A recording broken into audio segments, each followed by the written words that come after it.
بات ہے احساس کی۔ اس ناول کو سٹارٹ کرنے سے پہلے آپ کر لیجئے ہمارے چینل کو سبسکرائب، ویڈیو کو لائک اور کلک کر لیجئے بیل آئیکن کو۔ اب آتے ہیں ناول کی جانب۔ میں تمہیں طلاق دینا چاہتا ہوں۔ بہت دیر بعد اس کے سوالیہ نظروں کے جواب میں جو کچھ سردار گل ہاشم نے کہا وہ خانزادی شہرے کے لیے کسی دھماکے سے کم نہیں تھا۔ اس کے ہاتھوں میں موجود کتاب لرز گئی۔ خانزادی، تم بلا مبالغہ بہت اچھی ہو، ایک انسان کے آئیڈیل سے بھی بڑھ کر ہو، اور سب سے پلیز سردار سائن اپنے مطلب کی بات کریں، بات کی ہیرا پھیری ہمیں اچھی نہیں لگتی، اس نے سختی سے کہتے ہوئے گل ہاشم کو روک دیا۔ میں صرف یہ کہنا چاہتا ہوں کہ جو بندھن ہمارے درمیان ہے وہ کسی بھی طرف سے خوشی اور محبت سے نہیں باندھا گیا، کیونکہ تم نے اپنے بھائیوں کی عزت، غیرت اور انا بلند رکھنے کے لیے ایک اندیکھے شخص کو قبول کر لیا، اور میں نے اپنی بہن کا گھر اجڑنے کے ڈر سے ایک انچاہی لڑکی کو اپنی زندگی میں شامل کر لیا۔ لفظ انچاہی پر اس نے یکدم پلکیں اٹھا کر گل ہاشم کو دیکھا، یوں جیسے کہہ رہی ہو کہ سردار سائیں یہ تمہاری جرأت ہے کہ مجھے انچاہی کہہ رہے ہو، ورنہ میری اہمیت میرے بھائیوں سے پوچھو جو تمہیں اس لفظ کی سزا دینے سے بھی گریز نہیں کریں گے۔ تم بھی مجبور ہو اور میں بھی مجبوری کے تقاضے پورے کر رہا ہوں، لیکن میں چاہتا ہوں تم اپنی زندگی اپنی مرضی سے جیو اور میں اپنی مرضی سے جیوں۔ گل ہاشم بات تو کر رہا تھا لیکن الجھ بھی رہا تھا کہ خانزادی شہرے کے سامنے اپنا مطلب کیسے واضح کرے کہ وہ طلاق کے باوجود اس کی مدد بھی کرتے۔ یہ سب تو آپ بالکل ٹھیک کہہ رہے ہیں، لیکن مجھے یہ بتائیں کہ اب آپ اس انچاہی سے کیا چاہتے ہیں؟ خانزادی، تم جانتی ہو کہ اگر میں تمہیں طلاق دوں گا تو مہربانوں کا گھر بھی اجڑ جائے گا۔ وہ مضطرب سے لہجے میں کہتا صوفے سے کھڑا ہو گیا۔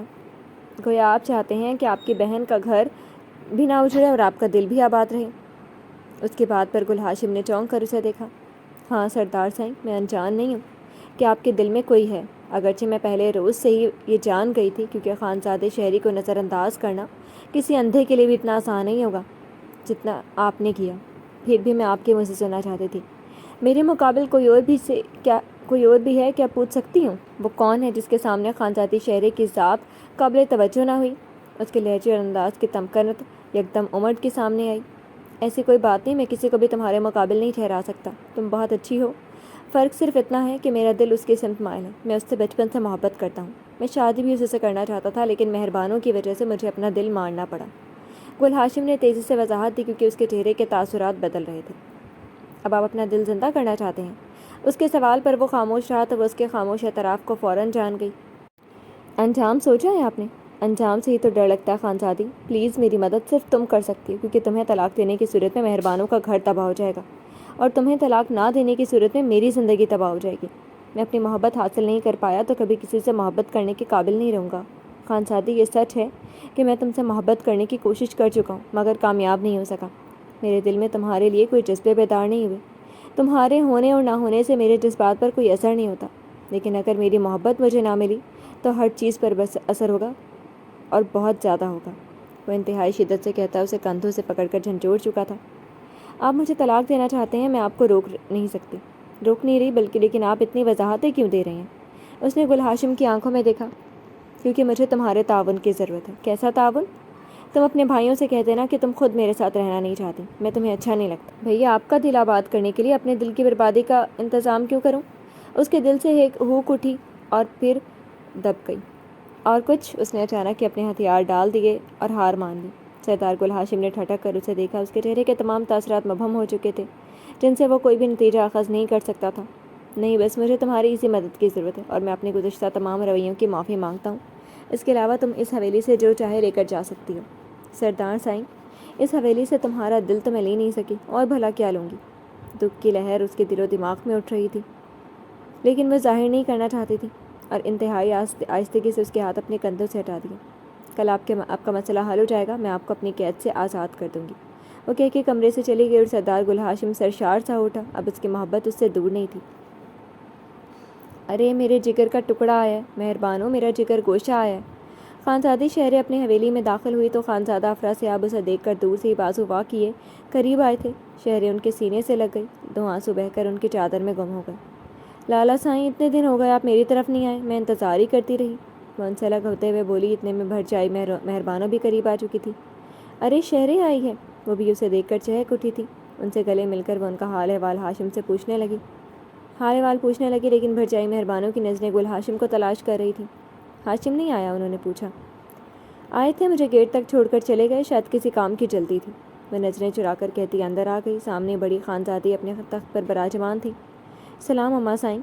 قریب آ کر انہیں متوجہ کیا تو اچانک اسے دیکھ کر واری صدقے ہونے لگی اور وہ ان سے مل کر سیدھی اپنے کمرے میں آئی۔ دروازہ بند کر کے بیڈ پہ گرتے ہی اس کے ضبط کے تمام بند ٹوٹ گئے۔ وہ کل سے نڈھال ہو چکی تھی۔ آنسوؤں کا سیلاب اس کی پوری ہستی کو ڈبو رہا تھا۔ کتنی آسانی سے اس نے کہہ دیا کہ میں اس کے دل پر بوجھ ہوں۔ وہ مجھ سے محبت کرنے میں کامیاب نہیں ہو سکا۔ میں انچاہی ہوں۔ میں اس کی حویلی سے کچھ بھی لے کے جا سکتی ہوں۔ میں اس کے ساتھ نہیں رہ سکتی اس لیے کہ میں اسے اچھی نہیں لگی۔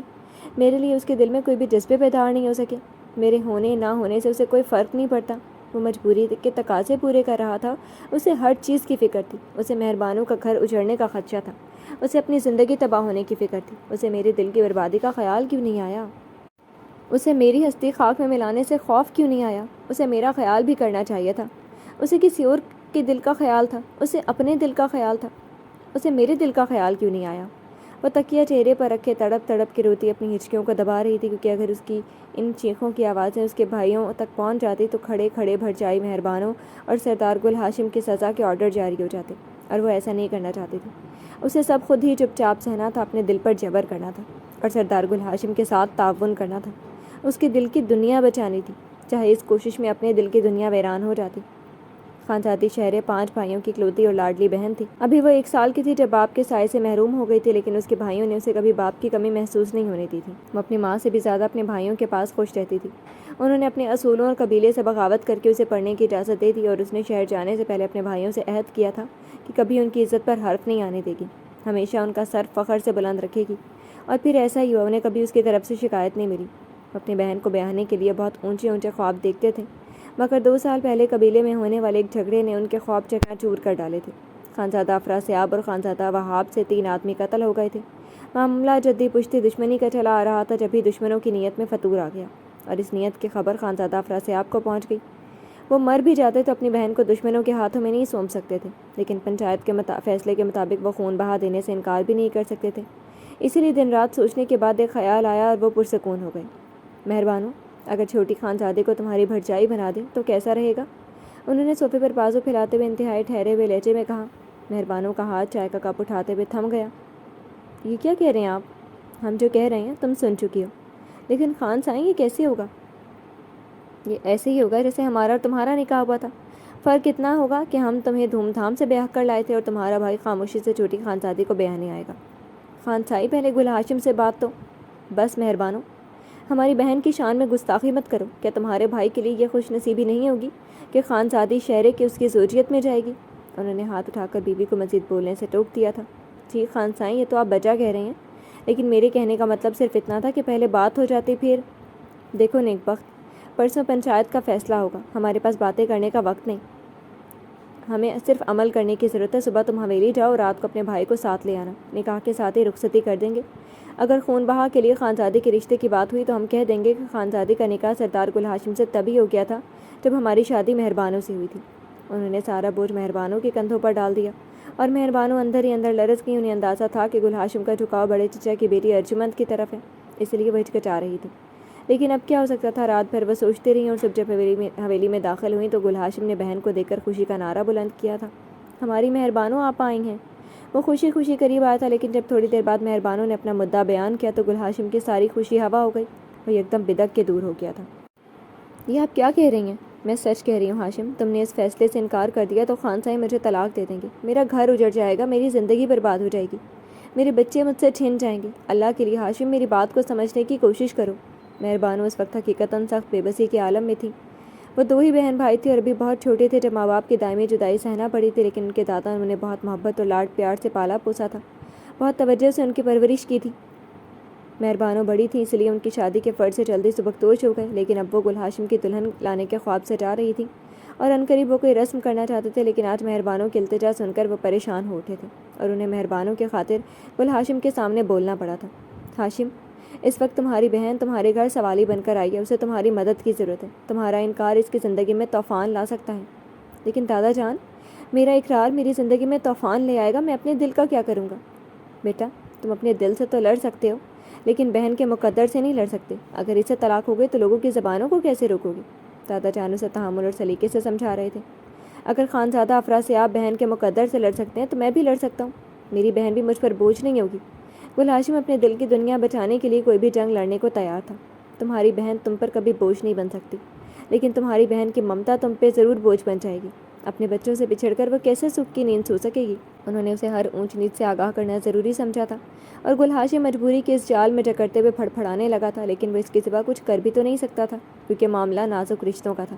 اسے ہتھیار ڈالنا پڑا، دل کو کچلنا پڑا، اپنے خواب، اپنی خواہش، اپنی محبت کو دفن کرنا پڑا، اور کافی حد تک تلخی بھی زبان کا حصہ بن گئی تھی، جسے اس نے پہلی رات ہی خانزادے شہری پر آزمایا تھا۔ نکاح کے بول پڑنے کے ساتھ ہی نہ جانے کون سا الہامی جذبہ تھا جو خانزادے شہری کے دل پر نازل ہوا، اور وہ سردار گل ہاشم کی طرف مائل ہوتی گئی۔ اس کا دل اسے پاگل کیے دے رہا تھا۔ وہ سردار گل ہاشم کی سمت دیکھے بنا چپ چاپ بیٹھی رہی۔ تھوڑی دیر بعد چند لوگوں کی خفیہ موجودگی میں اس کی رخصتی ہوئی، لیکن گل ہاشم کے کمرے میں آ کر اس کے دل کی دھڑکنیں ٹھہر گئیں، کیونکہ اس کے تیور خاصے جارحانہ تھے۔ تمہارے بھائی درندگی کی حد پار کر چکے، پہلے تو قتل کرتے ہیں، پھر دوسروں کی زندگیاں برباد کرتے ہیں۔ وہ ایک دم پھٹ پڑا تھا۔ انہوں نے جان بوجھ کر کسی کو قتل نہیں کیا، محض اپنی جان بچانے کے لیے فائرنگ کرنا پڑی، جس کی زد میں وہ لوگ بھی آ گئے۔ ان کا ارادہ قتل کرنے کا ہرگز نہیں تھا۔ وہ نہ چاہتے ہوئے بھی بول پڑی تھی۔ وہ قتل کریں یا نہ کریں، لیکن انسان کو زندہ ضرور دفن کر دیتے ہیں۔ وہ زہر اگل رہا تھا، اور خانزادی شہرے حیرت سے آنکھیں پھیلائے اپنے شوہر کے دل میں پلنے والی اپنے بھائیوں کے لیے نفرت دیکھ رہی تھی۔ کسے زندہ دفن کیا انہوں نے؟ شاید تمہیں، وہ چبا کر کہتا اپنے کرتے کے بٹن کھولتا پاس سے گزر کر ڈریسنگ روم میں چلا گیا۔ وہ دلہن بنی کمرے کے بیچوں بیچ کھڑی تھی۔ ایک تو سردار گل ہاشم کے خاندان والوں کو بس اچانک افتاد کی خبر نہیں تھی، اور دوسرے اس کی چچا سائیں کی فیملی ناراضگی کا اظہار کرتے ہوئے اس کی دلہن دیکھنے بھی نہیں آئی تھی۔ آخر انہوں نے اپنی بیٹی کے لیے امیدیں باندھ رکھی تھیں جو آج ٹوٹ گئی تھیں، اس لیے نکاح میں شرکت کے لیے دادا جان کے ساتھ چچا سائیں ہی گئے تھے۔ وہ کپڑے تبدیل کر کے واپس آیا تو خانزادی شہرے کو ہنوز ایک ہی جگہ کھڑے دیکھ کر ٹھہر گیا اور اس کے سامنے آ کر رکا۔ یہ بات بھول جاؤ کہ جو راج تم اپنے بھائیوں کے دلوں پر کیا ہے، وہی راج تم سردار گل ہاشم کے دل پر کرو گی۔ تمہارا حسن، تمہاری تعلیم، تمہارا خاندان، تمہاری جائیداد میرے لیے کوئی معنی نہیں رکھتی، اس لیے کبھی بھی مجھ سے کسی قسم کی توقع مت رکھنا۔ ڈریسنگ روم وہ ہے، تم کپڑے بدل سکتی ہو۔ وہ ڈریسنگ روم کی سمت اشارہ کر کے بیڈ کی سمت بڑھ گیا، اور وہ حیرت سے گنگ کھڑی دیکھتی رہ گئی تھی۔ کبھی کبھی انسان کے حالات اسے عرش سے لا کر فرش پر پٹک دیتے ہیں۔ ایسا ہی کچھ خانزادی شہرے کے ساتھ ہوا تھا۔ وہ بھی سردار گل ہاشم کو بنا مانگے ملی تھی، جبھی قدر کھو بیٹھی تھی، ورنہ خانزادوں کا اکلوتا داماد بننا قبیلے کے کئی لوگوں کا خواب تھا۔ وہ لائٹ بجھا کر زیرو پاور بلب آن کر چکا تھا۔ خانزادی شہرے بمشکل قدم اٹھاتی ڈریسنگ روم تک گئی تھی، اور آج 2 سال بعد وہ اسے طلاق دینے کا فیصلہ سنا کر خانزادوں کی حویلی واپس چھوڑ گیا تھا۔ ان 2 سالوں میں کبھی بھی خانزادی شہرے نے اسے اپنے حقوق کی کٹہرے میں کھڑا نہیں کیا تھا، کبھی اس کی ستم گری کی نشاندہی نہیں کی تھی، کبھی اس کی بے رخی پہ واویلا نہیں کیا تھا، ہمیشہ چپ چاپ اس کا ہر رویہ برداشت کیا تھا۔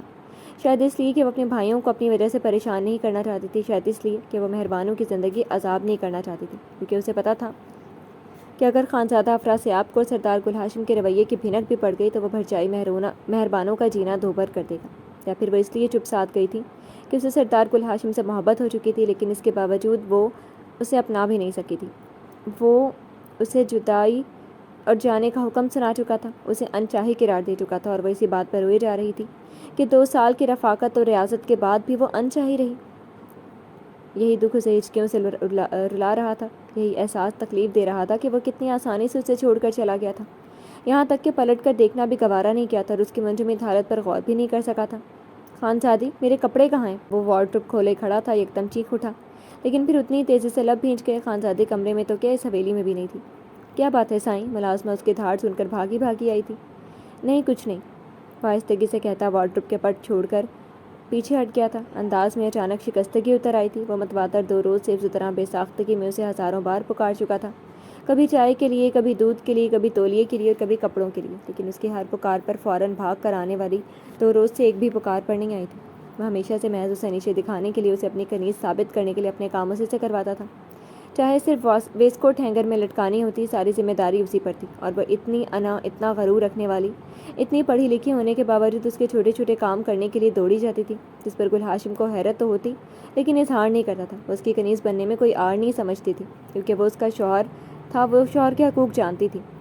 تم تیار نہیں ہوئے ابھی تک؟ دادا جان کمرے میں داخل ہوئے تو اسے یوں ہی بوجھل انداز میں بیٹھے بیٹھے دیکھ کر خفگی سے بولے، میں نہیں جا رہا، اب چچا سائیں سے کہہ دیجیے گا مجھے ضروری کام سے کہیں جانا پڑ گیا۔ وہ اس وقت چچا سائیں کی حویلی میں ان کے چھوٹے بیٹے سے ملنے جا رہا تھا، جو کل امریکہ سے تعلیم مکمل کر کے لوٹا تھا، لیکن اس سے ملنے سے زیادہ اسے ارجمند کو دیکھنے کی خوشی ہو رہی تھی، لیکن اب وہ خوشی نہ جانے اس بوجھل پن میں کہاں گم ہو گئی تھی۔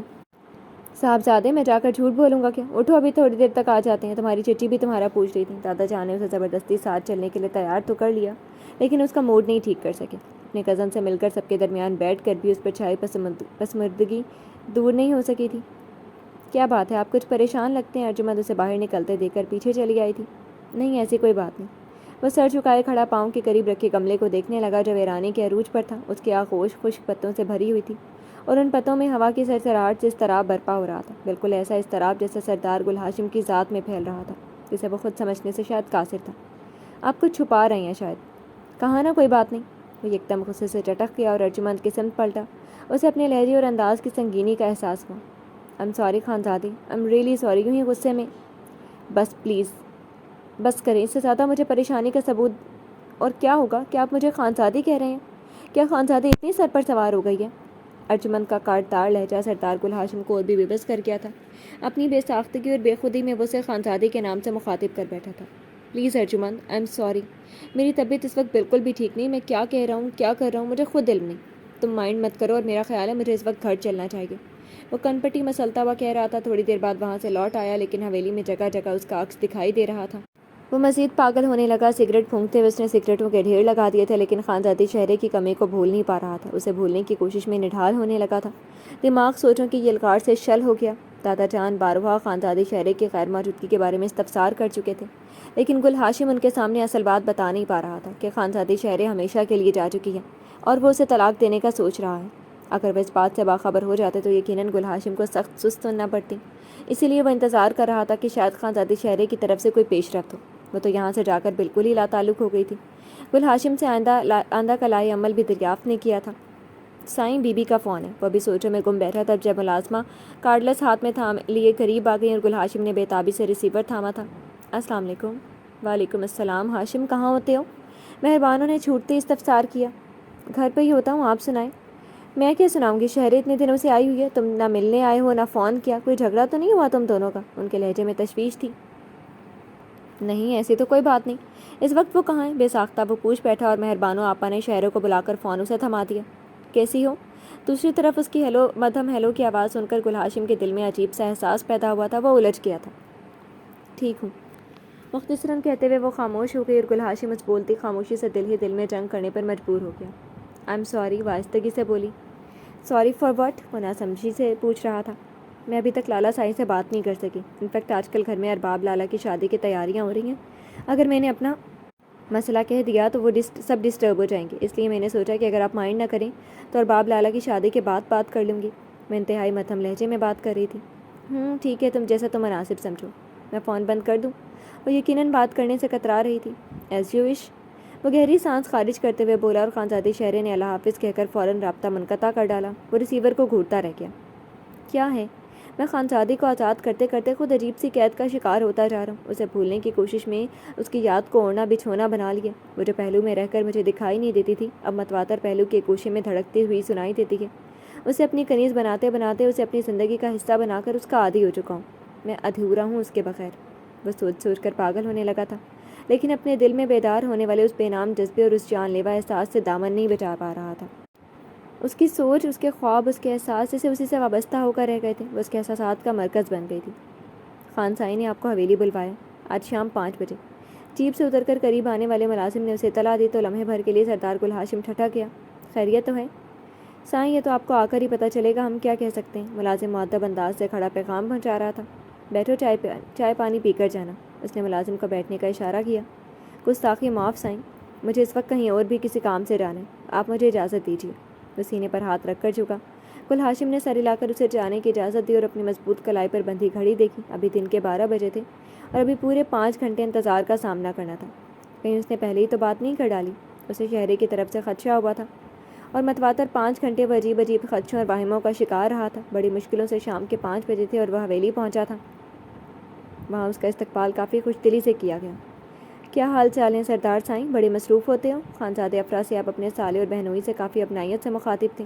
آپ جانتے ہیں کہ خاندان اور زمینوں کے بکھیڑوں میں پڑھ کر انسان فارغ کب رہ سکتا ہے؟ وہ بھی بے حد سنجیدگی اور متانت سے جواب دے رہا تھا۔ وہ تو سب ٹھیک ہے، مرد کی مردانگی اس کے کام سے، اس کی محنت سے ہی ظاہر ہوتی ہے، لیکن ایسی بھی کیا مصروفیت کہ اپنی گھر والی کی خیر خبر بھی معلوم نہ کر سکے؟ گل ہاشم ان کی بات پر چونکا، پھر سنبھل گیا۔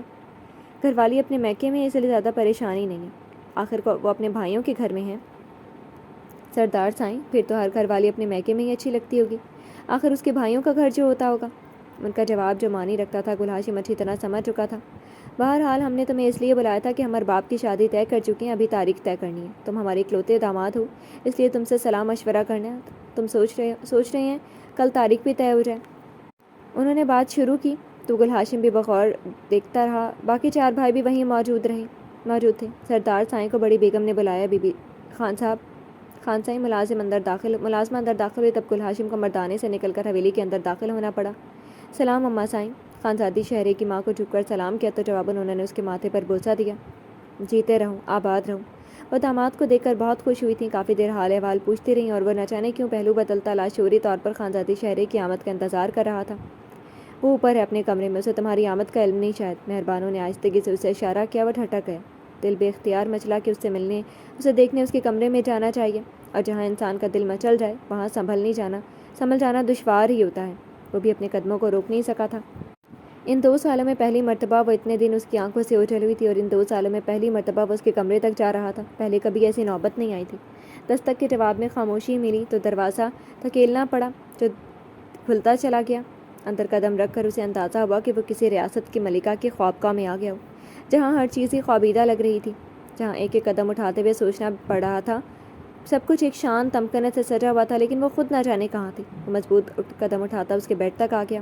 باتھ روم کے دھندلے شیشوں اور دھندلے پردوں سے ملگجی سی روشنی پھوٹ رہی تھی، جس سے اسے اندازہ ہو گیا کہ وہ باتھ روم میں ہی ہے۔ تقریباً 10 منٹ کے انتظار کے بعد وہ بالوں میں تولیہ لپیٹے باہر نکلی تھی۔ وہ اسے نہیں دیکھ سکی تھی، لیکن گل ہاشم اسے دیکھ کر مبہوت رہ گیا تھا۔ شاید وہ اس نظر سے پہلی بار دیکھ رہا تھا۔ اپنی نگاہوں کا اظہار اس کے گرد سے ہٹا نہیں سکا تھا، اور خانزادی شہرے پرتپش نظروں کی آنچ محسوس کر کے یکدم پلٹی تھی۔ گل ہاشم کو سامنے دے کر بری طرح سٹپٹا گئی۔ آپ یہاں میرے بیڈ روم؟ کیوں؟ میں تمہارے بیڈ روم میں نہیں آ سکتا؟ اس کے قریب آ گیا جبکہ شہرے بوکھلا گئی تھی۔ وہ اس وقت جدید تراش خراش کے لباس میں ملبوس تھی، لیکن اس طرح اجازت کے بغیر۔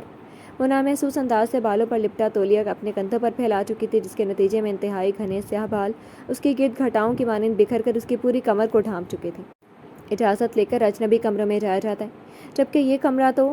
وہ بات ادھوری چھوڑ کر اسے قریب سے بغور دیکھنے لگا۔ یہ کمرہ بھی آپ کے لیے ایک اجنبی لڑکی کا ہی ہے۔ آپ کو یہاں آنے سے پہلے کم از کم اپنے اور میرے تعلق کی نوعیت سوچ لینا چاہیے تھی کہ کس موڑ پر پہنچ چکی ہے۔ ہو سکتا ہے میں سوچ کر ہی آیا ہوں، اس نے بے نیازی سے کہتے ہوئے اس کے چہرے سے بھیگی زلفوں کو آہستگی سے پیچھے ہٹایا۔ اس حرکت سے گل ہاشم کی انگلیوں کی پوریں اس کے رخساروں سے ٹکرائیں تو خانزادی شہرے کا رنگ کھا کر پیچھے ہٹی۔ پلیز، آپ ہوش میں تو ہیں؟ وہ اپنے ہاتھوں کو چھوتے تولیے کو دوپٹے کی طرح اوڑھنے کی کوشش میں تھی۔ گل ہاشم نے کچھ جھٹکے سے اسے اپنے قریب کر لیا۔ میرے ہوش چھین کر کہہ رہی ہو کہ میں ہوش میں تو ہوں؟ جانتی ہو میں کیسے جی رہا ہوں تمہارے بغیر؟ اس کا بھیگا چہرہ دونوں ہاتھوں میں پکڑے بہت ضبط سے اپنی آواز دبا کر بولا تھا۔ شہرے نے چونک کر اس کی آنکھوں میں دیکھا، جہاں اتنے دنوں کی بے قراریاں، بے تابیاں، رت جگہ سب واضح تحریر میں رقم تھے۔ میں جان کر کیا کروں گی سردار سائیں؟ وہ اس کی گرفت سے نکلنے لگی تھی۔ تمہیں جاننا ہوگا خانزادے، کیونکہ میری حالت کی ذمہ دار تم ہو۔ میں تمہیں پاگلوں کی طرح پکارتا ہوں، میں تمہیں دیوانوں کی طرح یاد کرتا ہوں، میں تمہاری چیزیں چھو کر تمہیں محسوس کرتا ہوں۔ میں رات بھر تنہا بستر پر سو نہیں پاتا، صرف تمہاری وجہ سے۔ کیوں نہیں سو پاتے؟ کیوں پکارتے ہیں؟ کیوں یاد کرتے ہیں؟ کیوں جی رہے ہیں میرے بغیر؟ اس حال میں بقول آپ کے میں آپ کے لیے انچاہی لڑکی ہوں۔ 2 سال انچاہی بن کے گزار دیے، لیکن پھر بھی آپ سے یہی سننے کو ملا کہ میرے ہونے اور نہ ہونے سے کوئی فرق نہیں پڑتا۔ میرے لیے آپ کے دل میں کوئی جذبے بیدار نہیں ہو سکے؟ مجھ سے نکاح کرتے وقت آپ کو اپنا دل مارنا پڑا تھا۔ آپ نے مجھ سے محبت کرنے کی کوشش بھی کر کے دیکھ لی، لیکن کامیابی نہیں ہوئی۔ تو پھر اب کیوں مجھے اپنا حال سنا رہے ہیں؟ وہ تلخی سے کہتی اس کی گرفت سے دور ہو گئی تھی۔ اب اس لیے سنا رہا ہوں کہ تم سے دور ہو کر مجھے پتہ چلا ہے کہ کبھی کبھی وہ چیز بھی ہماری زندگی کے لیے بہت اہم ہوتی ہے جو ہمیں بن مانگے مل جاتی ہے، جسے ہم اللہ بن مانگے ہماری جھولی میں ڈال دیتا ہے، لیکن ہم اس چیز کی قدر نہیں کرتے۔ ہمیں احساس نہیں ہوتا کہ وہ چیز کتنی ضروری ہے جو اللہ تعالیٰ نے خود بخود عنایت کر دی ہے۔ اگر وہی چیز ہم ایڑیاں رگڑ کر مانگنے اور اللہ تعالیٰ ہمیں وہ چیزیں نہ دیتا، تب ہمیں احساس ہوتا ہے کہ وہ چیز کیا ہے، اور اس حقیقت سے یہ ظاہر ہوتا ہے کہ ہم اللہ تعالیٰ کی نوازشوں سے منہ موڑ رہے ہیں اور اس کے کرم، اس کی عنایت کے شکر گزار نہیں ہیں، ناشکرے ہیں۔ وہ کافی مضبوط اور پرسکون انداز سے بات کر رہا تھا۔ شہرے نے ٹھٹک کر اسے دیکھا۔ یہ بات آپ کو اب معلوم ہوئی ہے کہ ہم بن مانگے ملنے والی چیزوں کی قدر نہیں کرتے؟ وہ بیڈ سے اپنا دوپٹہ اٹھا کر اپنے شانوں پر پھیلا چکی تھی۔ ہاں اب معلوم ہوئی ہے، شاید تم 10 سال اور بھی میرے پاس رہتی، میری ہر چیز کا خیال رکھتی، ملازموں کی طرح بھاگ بھاگ کر کام کرتی، اپنا آپ میری خاطر ہلکان کر لیتی، تب بھی مجھے احساس نہ ہوتا، کیونکہ جو چیز انسان کی دسترس میں ہو وہ اس کی پرواہ نہیں کرتا، جو چیز انسان کی نظر کے سامنے ہو اسے دیکھنے کے قابل نہیں سمجھتا، لیکن جب وہی چیز چھن جائے تو پتہ چلتا ہے وہ ہمارے لیے کیا مقام، کیا اہمیت رکھتی تھی۔ میں 2 سال تمہاری قدر نہیں جان سکا، کیونکہ 2 سال تم ہر لمحہ ہر گھڑی میرے قریب رہی ہو، لیکن ان 2 ہفتوں میں میری زندگی تمہارے بغیر اس قدر ویران اور بدصورت ہو گئی تھی کہ مجھے تمہاری قدر، تمہاری اہمیت کا احساس ہو گیا، اور تم جانتی ہو اس احساس محبت کا دوسرا نام ہے۔ انسان کو ہمیشہ اسی سے محبت ہوتی ہے جس کا احساس ہوتا ہے، بنا احساس کے محبت ہو ہی نہیں سکتی۔ مجھے تمہارا احساس تمہاری دوری سے ہوا۔ اس نے خانزادی شہرے کا ہاتھ پکڑ کر نرمی سے اپنے ہاتھ میں دبایا۔ لیکن مجھے آپ کے احساس کی کوئی ضرورت نہیں۔ وہ رخ موڑ کر اپنے آنسو چھپانے کی کوشش کرنے لگی۔ کیا تمہیں میری محبت کی بھی ضرورت نہیں ہے؟ گل ہاشم نے اس کا چہرہ اپنی سمت موڑا۔ پلیز آپ یہاں سے چلے جائیں، میں آپ بہت جلد خلا کے لیے کہہ دوں گی لالا سائیں کو۔ آپ پر کوئی الزام نہیں خانزادی، میں اپنی زندگی اپنے آپ سے جدا نہیں کر سکتا۔ میں تمہیں کبھی طلاق نہیں دے سکتا، تم میری ہو، تمہیں میری ہی رہنا ہے۔ کیوں آپ کی محبت وہ کہاں جائے گی؟ اس نے تلخی سے سوچا۔ وہ محبت نہیں تھی، شاید وہ بچپن کا ساتھ تھا، انسیت تھی جسے میں محبت کا نام دے بیٹھا، کیونکہ اگر وہ محبت ہوتی تو میں یوں 2 سال اتنی آسانی سے اس کے بغیر کیسے گزار سکتا تھا؟ بلکہ محبت تو یہ ہے کہ جس کے بغیر 2 ہفتے بھی مجھے 2 صدیوں کا سفر لگ رہے ہیں۔ ان 2 ہفتوں میں تمہیں دیکھنے کی بے قراری کتنی تھی، کتنا بے چین تھا تم سے ملنے کے لیے، تم کبھی اندازہ نہیں کر سکتی میں نے یہ 15 دن کس طرح گزارے ہیں۔ لیکن میں آپ سے محبت نہیں کرتی، وہ سختی سے بولی، اور گل ہاشم مسکرا دیا۔ خانزادی شہرے نے اسے الجھ کر استفہامیہ نظروں سے دیکھا تھا۔ تمہاری محبت میں پہلے روز ہی تمہاری آنکھوں میں دیکھ چکا تھا۔ بڑی بڑی آنکھوں کا یہی تو فائدہ ہوتا ہے، سب کچھ عیاں کر دیتی ہیں۔ اس نے شہرے کی خوبصورت آنکھوں میں جھانک کر شرارت سے کہا تھا۔ شٹ اپ، مجھے ایسا مذاق پسند نہیں، وہ چٹک کر کہتی اپنا ہاتھ چھڑوا کر دور چلی گئی تھی۔ گل ہاشم نے پہلی بار اس کا یوں برہم انداز دیکھا تھا۔ وہ غصے اور آنسوؤں کو ضبط کرنے کی کوشش میں سرخ ہو چکی تھی۔ وہ اسے دلچسپی سے دیکھ رہا تھا جو تیزی سے ہیئر برش پھیرتی اپنے لمبے بال سنوار رہی تھی۔ یار اب معاف بھی کر دو، مجھے تو منانا بھی نہیں آتا۔ اس نے آئینے کے سامنے کھڑی شہروں کو عقب سے باہوں میں بھر لیا تھا اور اس کے بالوں سے اٹھنے والی مسحور کن خوشبو کو اپنی سانسوں میں جذب کرنے لگا۔ گھر چلو، تمہاری ساری ناراضگی، ساری شکایتیں دور کر دوں گا اور آئندہ خطاؤں سے توبہ کر لوں گا۔ وہ سرگوشی میں کہتا خانزادی شہرے کو اپنے حلقے میں جکڑے اسے پاگل کرنے کے در پہ تھا۔ اے چپ کیوں ہو؟ اس نے دوبارہ سرگوشی کی، لیکن کوئی جواب نہیں ملا تو اس نے آہستگی سے بازو اٹھا کر شہرے کو اپنی سمت موڑ لیا۔ اس کا چہرہ آنسوؤں سے بھیگا ہوا تھا۔ پلیز خانزادی، اس طرح رو کر مجھے اور زیادہ ندامت کا احساس مت دلا۔ میں اپنی غلطی کا اعتراف کر چکا ہوں، تم سے معافی بھی مانگ رہا ہوں۔ اگر تمہارا دل میری طرف سے صاف نہیں ہو رہا تو مجھے معاف نہیں کرنا چاہتی تو مت کرو، میں تم پر کوئی زور زبردستی تو نہیں کر سکتا نا؟ وہ بات کرتے ہوئے بے حد سنجیدہ ہو چکا تھا، چہرے کے تاثرات بھی سنجیدگی لیے ہوئے تھے۔ میں تمہیں طلاق نہیں دینا چاہتا، میری زندگی تم سے وابستہ ہے، لیکن اگر تم ایسا نہیں چاہتی ہو تو مجھے بتا دینا، میں طلاق کے کاغذات تیار کر لوں گا۔ وہ کہہ کر پلٹ گیا، مگر شہرے نے بے اختیار تڑپ کر اس کے کرتے کو پکڑ لیا تھا۔ ابھی وہ اس کی سمت پلٹا ہی تھا کہ وہ دھواں دھار ہچکیوں سے روتی بلکتی اس کے سینے سے لگ گئی۔ گل ہاشم کی روح تک شانت ہو گئی تھی۔ اسے پتا تھا وہ 2 سالوں کا رکا ہوا سیلاب بہا رہی ہے، اتنے عرصے سے جمع شدہ غبار نکال رہی ہے، اور اس غبار کے بعد ہی سب کچھ واضح ہو سکتا ہے۔ بہت دیر بعد وہ اس کے بازوؤں کا احسار محسوس کر کے چپ ہو گئی اور پیچھے ہٹنا چاہا۔ اس نے آہستگی سے اس کے بالوں میں ہاتھ پھنسائے، وہ سمٹ گئی۔ گھر چلیں، اس نے خانزادی شہرے کے چہرے کو اونچا کر کے کہا تو اس نے آہستگی سے سر اس بات میں ہلا دیا۔ میں نیچے انتظار کر رہا ہوں، تیار ہو کر آ جاؤ۔ مسکراتا ہوا کمرے سے نکل گیا تھا۔ خانزادی شہرے نے اپنا چہرہ آئینے میں دیکھا جو گلاب کی مانند کھل رہا تھا، جس پہ محبت اور چاہت کی پہلی بہار کا عکس تھا، اور اسے اعتراف کرنا پڑا کہ جو کام کوئی بھی جذبہ نہیں کر سکتا وہ کام احساس کا جذبہ کر سکتا ہے۔ احساس ہر جذبے پہ حاوی ہے۔ کسی سے نفرت کرتے کرتے اگر ہمیں اپنی نفرت کا احساس ہو جائے تو وہ احساس سے نفرت کے جذبے کو بھی مار دیتا ہے۔ جی تو فرینڈز، کیسا لگا آپ کو یہ ناول؟ میں امید کرتی ہوں کہ آپ کو بہت پسند آیا ہوگا۔ کمنٹ سیکشن میں اپنی رائے کا اظہار کرنا مت بھولیے گا۔ پھر حاضر ہوں گے کسی نیو ناول کے ساتھ، تب تک کے لیے اجازت دیجیے۔ شکریہ، اللہ حافظ۔